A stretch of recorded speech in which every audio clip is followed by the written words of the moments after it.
Bueno, mi nombre es Andrés Ponce, todos me conocen, director del Museo de la Escuela Práctica de Medicina, que tuvimos el grato honor de fue creado el año pasado con la actual gestión, el doctor Pisi, aprobado por resolución de Canal, de la Facultad de Ciencias Médicas, Universidad Nacional de Córdoba, y actual profesor de la Cátedra de Fisiología de la Universidad Nacional de Córdoba. Voy a hacer un breve comentario sobre, no voy a, sobre historia de las pandemias, no me voy a dedicar específicamente a la parte infectológica, obviamente primero que no es mi tema, no lo domino totalmente, si bien soy médico, pero bueno, vamos a tratar de ver algunas historias de las pandemias desde 430 a.C. hasta el 2020. Esto es porque se festeja hoy en día el Día Internacional de los Museos, Museo por la Igualdad, Diversidad e Inclusión, en donde el objetivo tiene convertirse en un punto de encuentro para celebrar la diversidad de múltiples formas de origen étnico, género, capacidades físicas, creencias religiosas, identidad sexual, afiliación política. Y no nos olvidemos que hoy se festeja el Día de la Escarapela Argentina, que fue creada el 18 de mayo de 1810 por un grupo de damas de Buenos Aires. ¿Qué significa pandemia? Reunión de todo un pueblo, viene del latín, del griego, disculpen, significa todo, ¿cierto? Y pueblo, lo que es reunión de todo un pueblo. Hay que considerar que varios autores han dicho frases célebres. En el 300, Boccaccio, en su Decamerón, dijo: beber mucho, disfrutar la vida al máximo, cantar y divertirse. Eso me hizo acordar mucho durante nuestra pandemia de 2020, la gente como canta en los balcones, expresa su música en diferentes redes sociales, satisfacer los antojos que nos sugiere la oportunidad y descartar todo como si fuera una gran broma. Daniel Defoe, que escribió la famosa novela Robinson Crusoe en 1600, o sea, 300 años después de Boccaccio, de no haberse puesto en vigor la medida de confinamiento, Londres se habría convertido en el sitio más terrible del mundo. Mientras que en la pandemia actual yo escuché decir por ahí: cuánto amor y tan temprano, un anónimo que no lo conocía. Para que la Organización Mundial de la Salud considere una pandemia, tiene que ser un virus nuevo, capaz de producir casos graves y que tenga también la capacidad de transmitir de una persona a otra en forma eficaz. Los historiadores han descrito tres grandes olas de plaga: la plaga de Justiniano en el siglo VI, la medieval en el XIV, siglo XIV, en el siglo XIX la tercera ola con el siglo XX, y última sería, podemos considerar el siglo XXI, esta nueva pandemia. Como ustedes pueden ver en el gráfico, en la historia ha habido múltiples pandemias. No me voy a referir específicamente a cada una porque no nos alcanzaría el tiempo, pero fíjense en la Edad Media, en el Renacimiento, en el siglo XVIII, en el XIX, en el XX y ahora en el XXI. Una lista de pandemias bastante extensa. La cantidad de muertes que se ha producido durante la historia en las pandemias, fíjense, la peste negra, la peste bubónica, ¿cierto? 200 millones de personas. La viruela en América destruyó casi el 90% de la población de los nativos con 56 millones. La gripe española después de la Segunda Guerra Mundial, fíjense, entre 40 y 50 millones de personas. Y hoy día, no voy a nombrar a cada una, pero fíjense, en el número 18 ya vamos más de 300.000 personas fallecidas por el coronavirus COVID-19. Vamos a referirnos específicamente a cada una, no como pandemias y alguna como epidemia. La tuberculosis, la peste blanca, enfermedad de los poetas, esta me interesó muchísimo porque es una enfermedad actual, ¿cierto? No hay que olvidarse que si bien es muy antigua, fue descrita recién en 1882 por Robert Koch, donde dio origen a una nueva especialidad, ¿cierto? La microbiología. Robert Koch presentó a la Sociedad de Fisiología de Berlín, en donde descartó que esta bacteria, Mycobacterium tuberculosis, era la que producía esta enfermedad, y se dejó de lado que era lo que se mantenía, que la tuberculosis era por una carencia crónica alimentaria. El primero que le descubrió, uno de los padres de la medicina, Hipócrates. Él consideraba que las enfermedades, ¿cierto? Era caracterizada por un desequilibrio de los cuatro humores. Las personas cuando tenían desequilibrio de esos cuatro humores venía una enfermedad. Y describió a la tuberculosis como una supuración pulmonar y su posterior ulceración. Fíjense ustedes cuáles eran los cuatro humores: la sangre, la bilis negra, la bilis amarilla y la flema. Cuando había un desequilibrio, ¿cierto? El individuo se enfermaba y tenía que recuperar ese equilibrio, o sea, ese desequilibrio, esa discrecia para recuperar su salud. Fíjense ustedes, qué interesante, porque en la historia también se han mencionado cuatro elementos en la antigüedad griega: el fuego, el aire, la tierra y el agua. Los cuatro temperamentos de Leonardo da Vinci: el colérico, el melancólico, el sanguíneo y el flemático. Esta pintura es muy interesante porque está en el castillo de Windsor, en Inglaterra, en un museo. La, la tuberculosis tiene su imagen o su impronta desde el punto de vista romántico en el siglo XVII y el siglo XVIII, donde era la enfermedad de los poetas. Dice, músicos como Chopin, Pergolesi, Mozart, Paganini, Stravinsky, músicos que crearon dos grandes obras, grandes óperas: la Traviata de Verdi, ¿cierto? Y Puccini, la Bohème, donde sus mujeres principales morían de tuberculosis. Escritores como Alejandro Dumas en La Dama de las Academias, su personaje principal también fallece de tuberculosis. Está dentro de la literatura el romanticismo de cómo la tuberculosis tenía una gran impronta.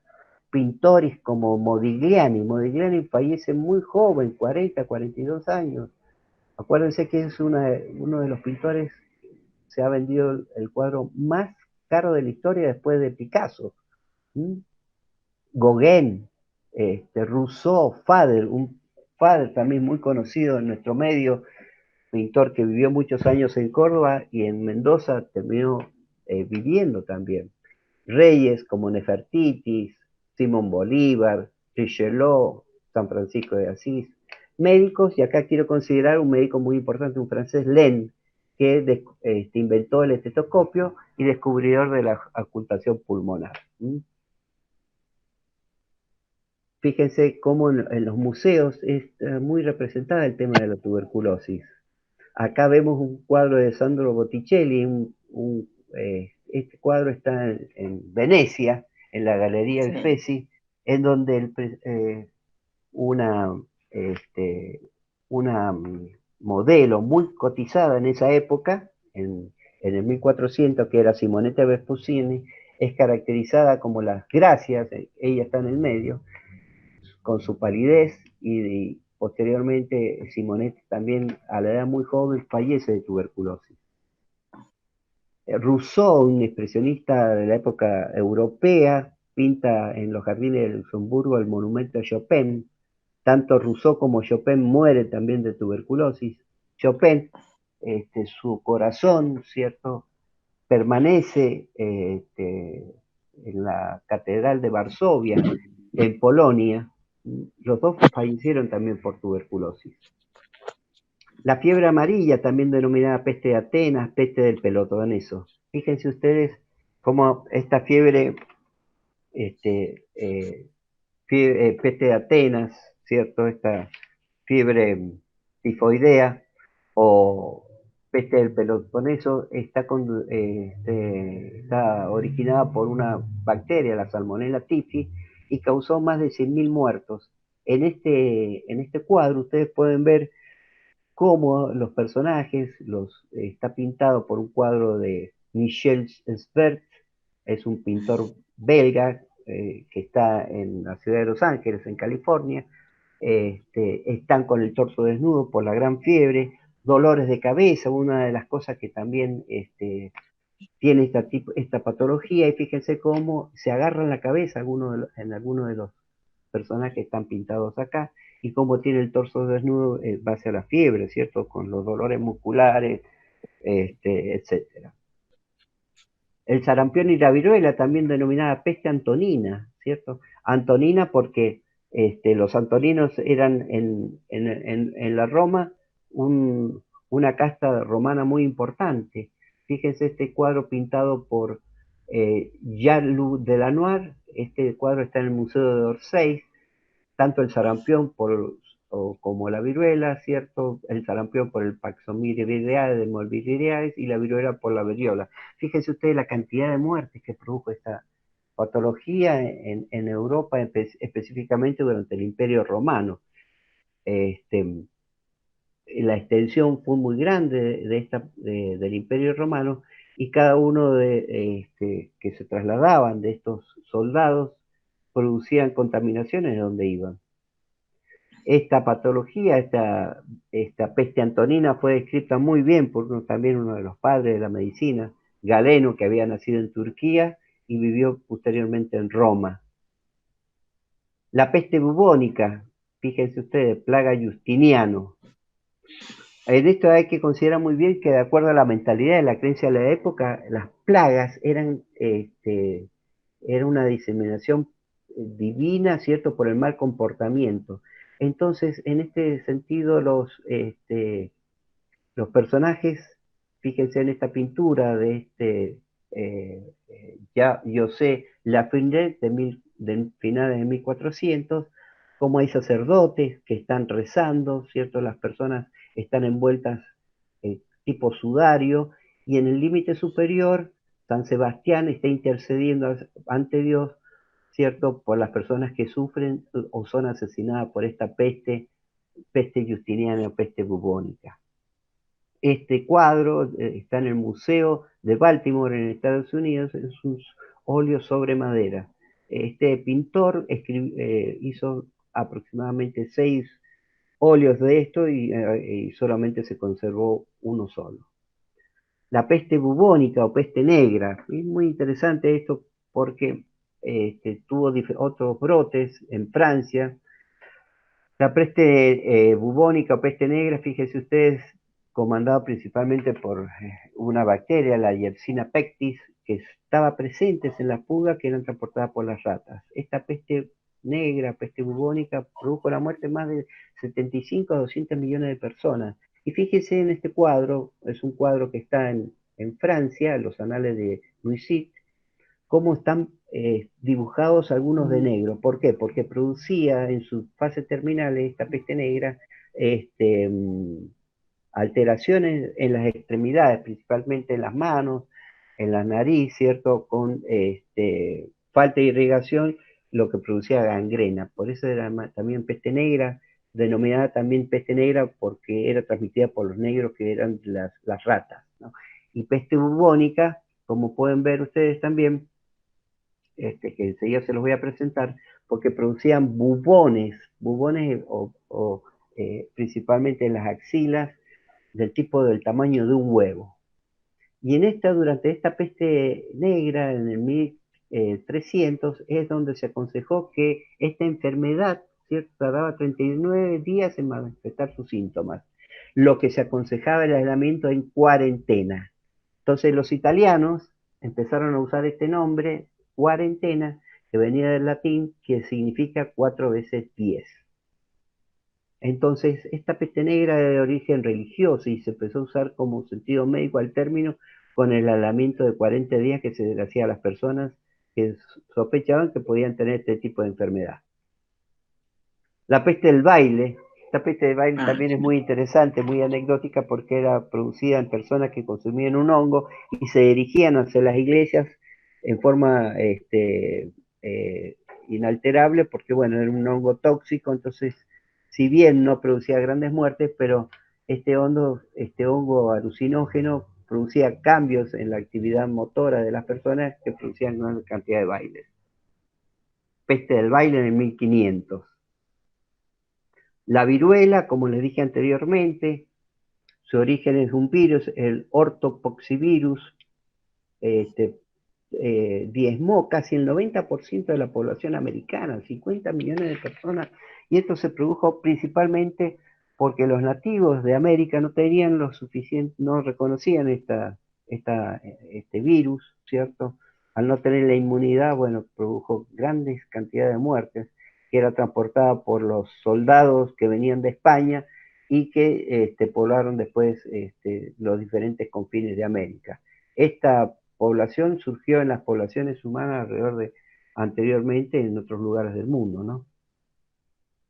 La viruela, su, su hecho también histórico, permitió que investigador, un inglés, un médico inglés, el Edward Jenner, en mayo de 1796, comprobó que las lecheras eran generalmente inmunes a la viruela. Entonces postuló que el contacto de las lecheras durante el ordeño con la pus de las ampollas de las vacas, ¿cierto? Protegía a la viruela. Entonces obtenía el pus de estas personas y de estas vacas y las inoculaba en las personas. Su primer paciente fue un niño de 8 años de edad que fue el primero inoculado con secreción recogida de la pústula vacuna. De ahí viene viruela de vaca o vacunación, de la mano de una lechera que se había infectado durante el ordeño. ¿Cierto? Este médico inglés le costó muchísimo hacerle entender en esa época en la sociedad inglesa de investigaciones ahí en Londres, hasta que posteriormente con sus investigaciones logró convencer a los científicos de esa época y empezó a hacer su vacunación masiva en muchos lugares. ¿Cómo será que se convirtió casi, como diría, un rockstar de esa época? En esa época Inglaterra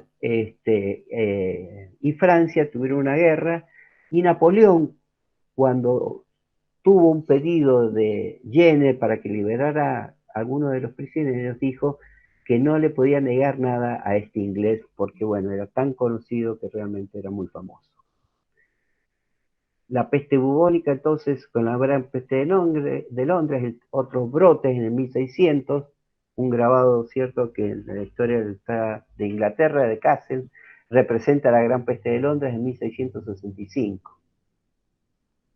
Y acá, como les dije recién, esta peste negra, fíjense ustedes, este es un cuadro que está en el Museo del Louvre, miren el tamaño que tiene, 5 metros de alto por 7 metros de largo, donde representa a Napoleón Bonaparte palpando los nódulos de uno de los soldados de esta patología. Fíjense ustedes cómo se lo presenta a Napoleón como superador, como héroe, ¿cierto? Que él estaba al frente de la lucha de esta pandemia cuando Napoleón quiso invadir el norte de Francia, en Jaffe. Fíjense ustedes, atrás están los médicos de Napoleón tomándose con pañuelo para no contagiarse, ¿cierto? Y esto es muy importante porque este cuadro representa un poco cómo Napoleón Bonaparte era indemne a esta patología, representada por este pintor Anton Jan Gros, que lo acompañó a Napoleón, ¿cierto?, en su campaña de guerra. Además, en el fines de 1700 se empezó a usar una vestimenta muy especial, fíjense ustedes, con un bastón. La vestimenta era para la protección, ¿cierto?, de esta peste negra o peste bubónica, y y una máscara en forma de pico. Ese pico, adentro del pico se ponían hierbas aromáticas tratando de evitar que de infectarse esos médicos que usaban ese bastón, que lo usaban para no tocar a los pacientes, ya que lo usaban como herramienta para el arrepentimiento de los pecados, y porque muchos creían que el castigo de esta peste era un castigo de Dios. Entonces pedían ser golpeados como parte de su arrepentimiento. Reyes que murieron, escritores y músicos de esa época, producto de la peste negra o peste bubónica. Esta peste bubónica también estuvo en nuestro país. Hace 100 años Sí. regió una estricta cuarentena en Córdoba, a fines del 1959, con una gran cantidad de muertes que ocasionó esta pandemia. Me quiero entrar también a la fiebre amarilla, fines de 1800. Es muy importante la fiebre amarilla por varias circunstancias, porque llegó a nuestro país y diezmó casi entre el 8% de la población en nuestro país.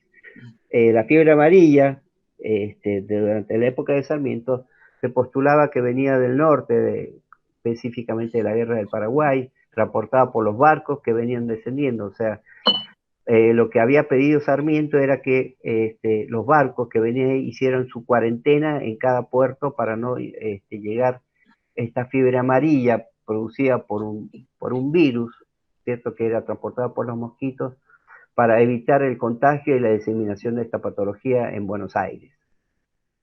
Pero llegó al Río de la Plata en 1871, donde también se lo denominaba fiebre del mal carácter, ¿cierto?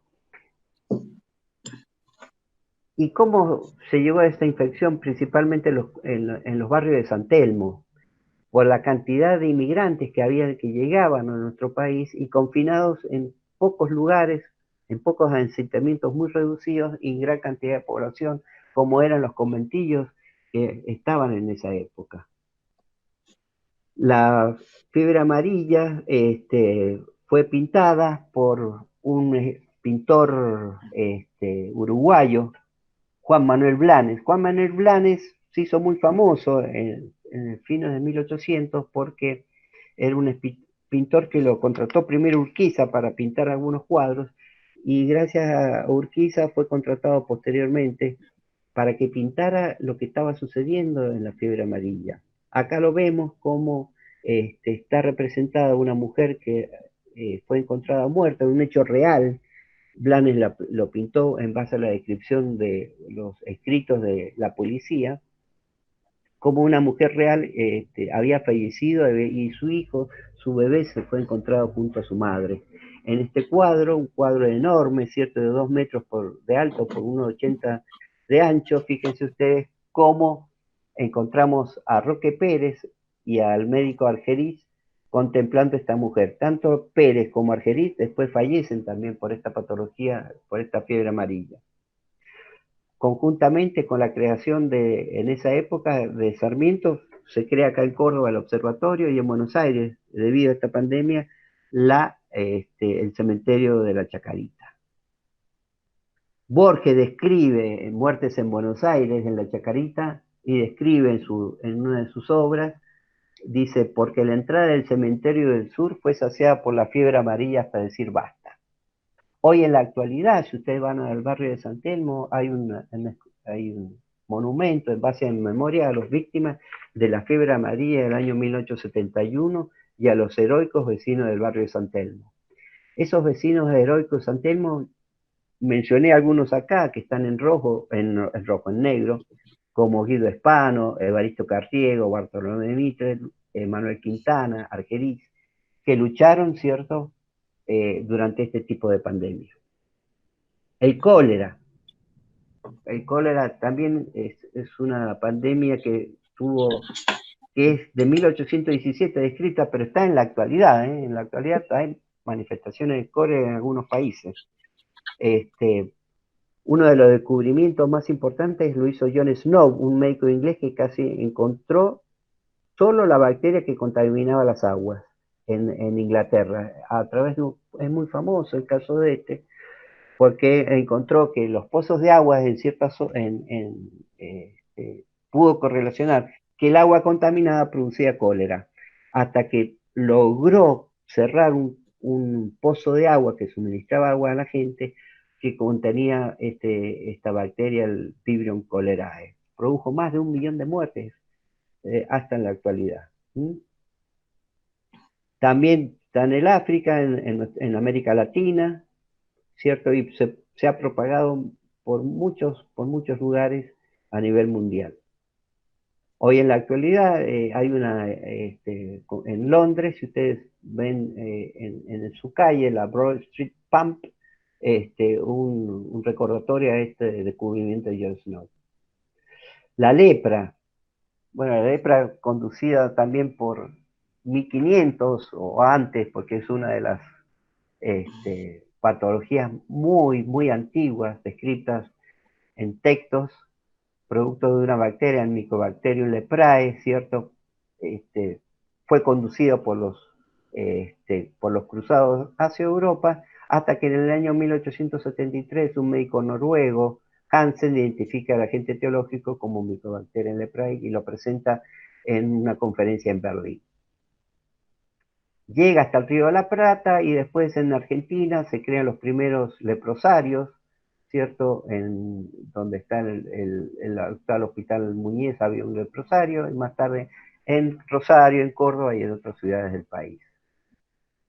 Como ustedes pueden ver, yo creo que las grandes pandemias y en la actualidad está conducida por virus, ¿cierto? El virus, la inmunodeficiencia adquirida por el SIDA, el HIV, la gripe H1N1, la influenza, hepatitis B y C, el ébola es un pariente primo hermano de lo que tenemos acá, porque acá faltaría uno, es el virus Junín, ¿cierto? Eh, que produce grandes cantidades de muertes y de epidemias en África, en el Zaire principalmente. La gripe aviar, el SAR y el MERS. La gripe española H1N1, originaria de muchos lugares, siempre se la consideró como gripe española, pero en realidad esta gripe española se denominaba así porque fueron los españoles que la descubrieron muy bien en 1918, después de la Primera Guerra Mundial. Este virus del H1N1 es un virus de la gripe, ¿cierto? Y produjo más de 50 millones de personas fallecidas. Terrible. Más que en la Primera Guerra Mundial. Acá vemos alguna fotografía de los pacientes internados en Estados Unidos, donde durante muchos años la literatura describió que este virus de la gripe española se originó en Estados Unidos, principalmente en Kansas. Ya en algunos lugares se empezó a usar, fíjense ustedes, mascarillas donde folletos se describían en Japón para la protección de esta fiebre española. La poliomielitis. Bueno, acá la poliomielitis, muchos de nosotros tienen que tener presente porque cuando nacíamos, evidentemente, la vacunación contra la poliomielitis era muy importante. Como ustedes saben, padecimos esta enfermedad en nuestro país a partir de 1956 y en la actualidad en la actualidad también hay personas con polio, ¿cierto? Produciendo principalmente discapacidades y muertes, ¿no? En niños. Es muy conocido la historia de la vacuna entre Sabin y Salk, entre los vivos y los virus atenuados, ¿no? Hoy en día la vacunación tiene que ser muy difundida, ¿cierto? Para la prevención de muchas patologías, principalmente la poliomielitis. Yo siempre digo, cuando vayan a California, pasen por el Instituto Salk, porque es el instituto en la actualidad que tiene más premios Nobel por metro cuadrado en el mundo. Fíjense la importancia, queda ahí en La Joya, en California, al norte de San Diego. El virus de la inmunodeficiencia humana, HIV, también muchos de nosotros se empezó a acordar cuando empezó a aparecer esta patología, ¿cierto? En 1980, 37 millones de muertes hasta en la actualidad causado por un lentivirus. Se creía que era por contagio, pero acá la fotografía demuestra que no, pues ahí están sus padres, es una fotografía muy, muy importante para describir que el virus del HIV no se transmitía por contacto, sino por transmisión sexual, transmisión de materiales descartables reusados o por transfusión sanguínea. La pandemia de gripe A, la gripe porcina donde causó más de 200.000 muertes en muchos lugares del mundo, donde la economía mundial tuvo que refuncionar por la cantidad de cerdos y pandemia que produjo este virus H1N1 de la gripe A. Y en la actualidad, bueno, el síndrome respiratorio agudo severo, el COV-2 SARS, ¿cierto? Y acá quiero considerar como el lema de la noche de Día Internacional de los Museos. en la identidad de género, de diversidad, cómo las mujeres científicas siempre han sido relegadas en la historia científica a nivel mundial. Hay casos, nosotros tenemos una Rebecca Gershel, una científica argentina, una discípula de Hussey, que describió cómo el oxígeno podría ser tóxico en el organismo y su trabajo nunca fue considerado como premio Nobel. ¿Mm? Y en el caso de esta mujer, June Hart Almeida, que apenas 34 años describió con su microscopio electrónico la presencia de este virus, el cocal virus, que fue la primera mujer que describió el virus, el coronavirus a nivel mundial.